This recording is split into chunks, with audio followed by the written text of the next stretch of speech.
அஸ்ஸலாமு அலைக்கும் வரஹ்மத்துல்லாஹி வபரகாத்துஹு. Welcome to Tamil Islamic Hidaya. இன்னைக்கு நம்ம வீடியோல ஒரு சூறாவை பத்தி தான் பார்க்க போறோம். இந்த சூறாவை ஓதுறதுனால நம்ம வீட்டுல பரக்கத் அதிகமாகும்.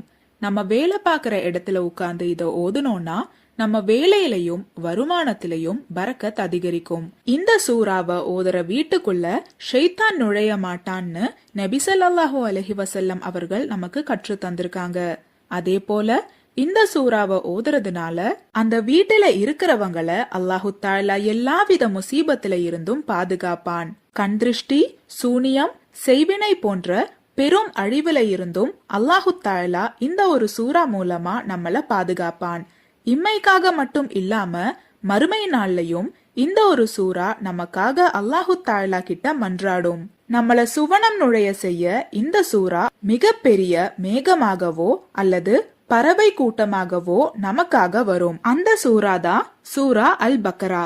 இது கொஞ்சம் பெரிய சூறான்றதுனால பல பேரும் இத ஓதாம இருக்கும். ஆனா இந்த சூறாவை உங்களால ஒரே நாள் ஓதி முடிக்கிறது கஷ்டம்னு நீங்க நினைச்சீங்கன்னா 2-3 நாட்களா பிரிச்சு கூட ஓதலாம். இந்த சூறால வர ஆயத்துல் குர்சியும் இந்த சூறாவோட கடைசி 2 ஆயத்துகளையும் தினமும் தூங்குறதுக்கு முன்னாடி நம்ம ஓதுறத வழமையாக்கிக்கணும். இந்த 2 ஆயத்துகளையும் ஆயத்துல் குர்சியையும் நம்ம மனப்பாடம் செய்யறது ரொம்பவே எளிமையானது.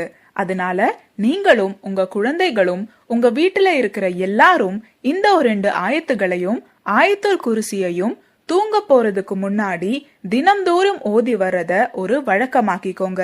அதே போல தினமும் இந்த ஒரு சூறாவை உங்களால எவ்வளவு முடியுமோ அவ்வளோ ஓதிக்கிட்டே வாங்க. நான் ஏற்கனவே சொன்ன மாதிரி இத 2-3 நாட்களுக்கு பிரிச்சு கூட ஓதலாம். ஆனா இந்த ஒரு சூறாவை நீங்க ஓதாம மட்டும் இருந்துராதீங்க.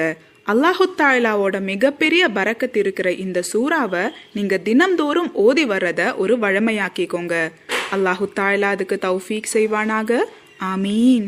இந்த பதிவுல உங்களுக்கு ஏதாவது சந்தேகம் இருந்துச்சுன்னா கமெண்ட் பண்ணுங்க.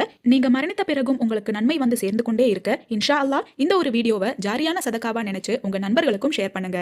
அல்லாஹு தஆலா நம் அனைவரின் வாழ்க்கையிலும் ஹைரும் பரக்கத்தும் தந்து அருள் புரிவானாக. ஆமீன்.